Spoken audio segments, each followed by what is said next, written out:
This is Lista! Guys, alam nyo ba ito? Yan? Alam nyo ba yan? Ha? Breather hose yan. One-way valve yan. Nice, no? Yan, nakaturo. Yun yung tank na part. Ito siya pag ganun siya. Hindi nalalagyan ng ganito yung iba. One-way valve to, one-way valve yan. Nasa manual yan ng ating YZ. Siya. Yan. Guys. Ito siya, ito. Yan. Yan. Prevents fuel from flowing out and is installed to the fuel tank breather hose. Hangin lang papasok ang pwede. So this is, ito siya. Yan, may butas yan. So let's say may issue yung ganito mo. Nilagyan mo ng plastic dito, tsaka mo inipit na ganyan.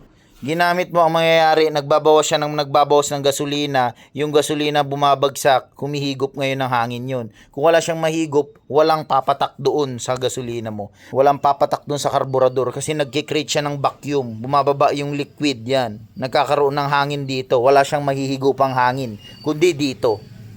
Kaya yung iba naglalagay ng plastic dito para daw hindi mabasa o mapasukan ng tubig. Ayun, ang nangyayari, tumitirik sila. Ang ginagawa nila, pag binuksan yung tangke, sinara, meron na naman, okay na naman. Parang ganon. Yung iba, para hindi maglagay na ng ganitong hose na nakakasabit ng kung saan-saan. Bis na pag ganon na hose, ang nangyayari, ito na lang siya. Yan. Ang nangyayari lang, papasok yung hangin. Hindi lalabas yung gasolina dito. Ang papasok lang dito, hangin. Tubig, hindi rin makakapasok dito. So, yun. Yun din. Same lang sila neto. So, mahihirapang pumasok yung tubig kasi nakatusok sa doon sa tipos. Yan, sa gitna. Yan. Hirap matanggal, oh.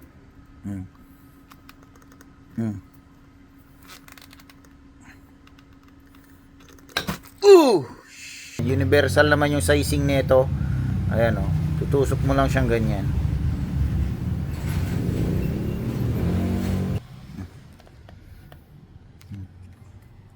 Dango.